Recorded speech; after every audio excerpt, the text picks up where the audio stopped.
প্রথমে ইনার কথা শুনি লও, ঠিক আছে? তারপরে আমি দুই সাইডে কথা বলতেছি। गाय को गेहूं खिलाइए सबसे पहले। और गेहूं जब गाय के पेट में जाएगी और जब वो गोबर के द्वारा बाहर आएगी तो उसको आप साफ करिए, 10 बार पानी से धुलिए उस गेहूं को, फिर सुखाइए, फिर उसको पीसिए, फिर उसकी रोटी बनाइए। मैंने वो रोटियां खाई हैं। শুনলে? এই হচ্ছে এদের অবস্থা। ভাই আমি লিখে দেব আমাদের যে হিন্দু ধর্মের মাধুর্য, এই যে এদের মতন কিছু ভণ্ড সাধু আছে যারা সুন্দর করে হাতে ধরে নষ্ট করতেছে, এদের কারণে এখন অন্য ধর্মের লোকজন আমাদের ধর্মের উপরে আঙুল তোলে যে তোরা তো অন্ধভক্ত, তোদের মধ্যে গোবর খাওয়া গরুর মুত খাওয়া লোকজন বসবাস করে।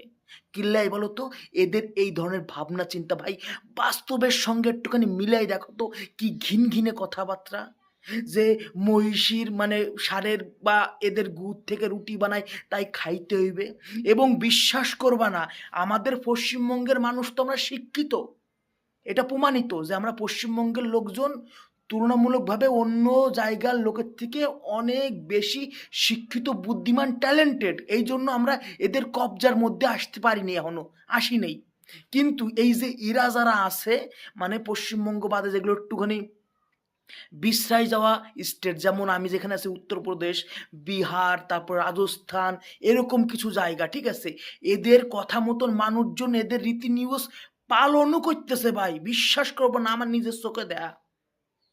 এদের মতন কিছু লোকদের জন্য আমাদের ধর্মটা নষ্ট হচ্ছে, আর আমরা সেই জিনিসটা বুঝেও বুঝতেছি না। এদের মতন কিছু বালছাল লোকদের জন্য আমরা পুরো সেই মানে ধর্মটারে পুরো এরা এদের মতন করিয়ে আমাদের মধ্যে ছড়িয়ে দিচ্ছে, যে জিনিসটা আমরা সাইটে সাইটে খাচ্ছি, আমরা কোনো সময়টাও বিচার করার যেটা দৃষ্টিভঙ্গি, এইটা জিনিসটা আমরা হারাই ফেলেছি ভাই। এরা কোনোটা কথার মধ্যে যখন বলে দেয় যে শ্রীকৃষ্ণ বলেছে, আমরা ভাই মানি লই। এরা কথায় কথায় একটা গীতার শ্লোক বলে দেয়, আমরা মানে লই, মনে হয় গীতার মধ্যে ওইটাই রয়েছে। কিন্তু সত্যি গীতার মধ্যে ওইটাই রয়েছে না রয়েছে, শ্রীকৃষ্ণ আদতেই বলেছে না বলেছে, সেই জিনিসটা আমরা কোনো সময় বিচার করতে যাই না। এদের মতন মানুষ, এদের মতন ভণ্ড বাবা আমাদের ভারতবর্ষে কোটি কোটি রয়েছে। আমি তাদের নিয়ে এখন থেকে ভিডিও বানাইবো।